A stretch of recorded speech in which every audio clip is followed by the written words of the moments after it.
خلیفہ کے ہم ہیں خلیفہ ہمارا، وہ دل ہے ہمارا آقا ہمارا، ہمارا ہمارا خلیفہ ہمارا، وہ دل ہے ہمارا آقا ہمارا، وہ دل ہے ہمارا آقا ہمارا۔ Assalamu alaikum and welcome back to This Week with Huzur. We are honored to present highlights of a mulaqat with Khuddam from the USA.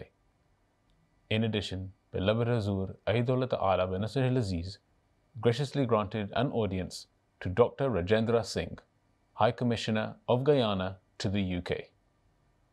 We begin with Saturday's mulaqat, where Hadrat Khalifatul Masih Aidullah Ta'ala bin Nasr al-Aziz graciously met with members of Majlis Khuddam al-Ahmadiyya from the USA. Last Saturday, Khuddam from the northeast region of the United States had the opportunity of having a mulaqat with Hazrat Khalifatul Masih V, Ayyadullah Ta'ala bin Nasr al-Aziz. The Khuddam had travelled especially to pray behind Hazrat Amirul Mu'mineen and spend time in his company. They also had the opportunity to have a mulaqat, which took place in Islamabad. The Khuddam all had the opportunity to introduce themselves. حضور میرا نام مرزا مجادل احمد ہے۔ ابھی شادی ہو گئی ہے؟ کتنے بچے ہیں؟ جی حضور آپ نے میرا نکاح پڑھایا تھا 2022 میں جب امریکہ آئے نکاح تھے۔ پڑھانے کے بعد بچے کتنے ہوئے؟ جی حضور ایک بیٹا ہے میرا الحمدللہ، وہ بھی وقف نو میں ہے۔ میں ڈاکٹر محمد احمد اشرف جو ہیں فضل عمر اسپتال میں، وہ میرے سسر ہیں۔ اچھا اچھا۔ خاکسار کا نام وجی الرحمان مرزا ہے۔ خاکسار حضرت شیخ محمد احمد مظہر صاحب کا پڑھنواسا ہے، اور مرزا فضل الرحمان صاحب کینیڈا مرحوم کا پوتا ہے۔ مرزا مبشر تمہارا چچا ہے؟ میرے تائے ہیں، سب سے بڑے تائے ہیں۔ اچھا اچھا۔ جی وہ میرے ساتھ پڑھا کرتے تھے؟ جی، آپ کی کلاس والا۔ بوڑھے ہو گئے ہیں؟ جی حضور جی نہیں، رسلا سے ویسے جوان ہی ہے، کافی جوانی ہے جی، از ویری ایکٹیو۔ جی Assalamu alaikum, sir. My name is Tim Domino. I belong to the Albany Majlis. Tim Domino? Yes. Acha. What does it mean? In the Christian faith, Timothy means honored by God, and my middle name is Michael, which means honoring God in the Christian faith. So now you have been honored by God and blessed by God now by accepting Ahmadiyyat Islam. Alhamdulillah. It is again a great honor. Yes, it's been a great honor. So It's been you are not honored by name only, but by your deeds as well. Yes? Jazakallah. When did you accept Ahmadiyyat? A year ago, in October. Have you started learning more about Islam now? I've been learning every day, and Prayer. I've been blessed with all of my brothers teaching me. Have you memorized Surah Fatiha, the first surah chapter? Alhamdulillah Rabbil Alameen. Do you recite in the... I've not memorized it, no, but I do Try to have it memorize on it and know the meaning of it as well. Because when you are offering 5 daily prayer, in every rakat, you recite this prayer, and then you can easily memorize it. I know them in English. I'm still learning the Arabic. We should try to learn Arabic as well. Assalamu alaikum. Wa alaikum assalam. How are you? Alhamdulillah, I'm fine. Where are you from originally? Ghana? Yes, please. Which part of Ghana? Wa, in the Upper West region. Jarwala. Yes. Achha. You all live there in the United States? I'm the only one in the USA. All my parents are in Ghana. Achha. Yes. So now you are American national? I have student visa. You have student visa. Yes. What are you studying? I'm studying PhD in physics. So do you want to go back to your home country?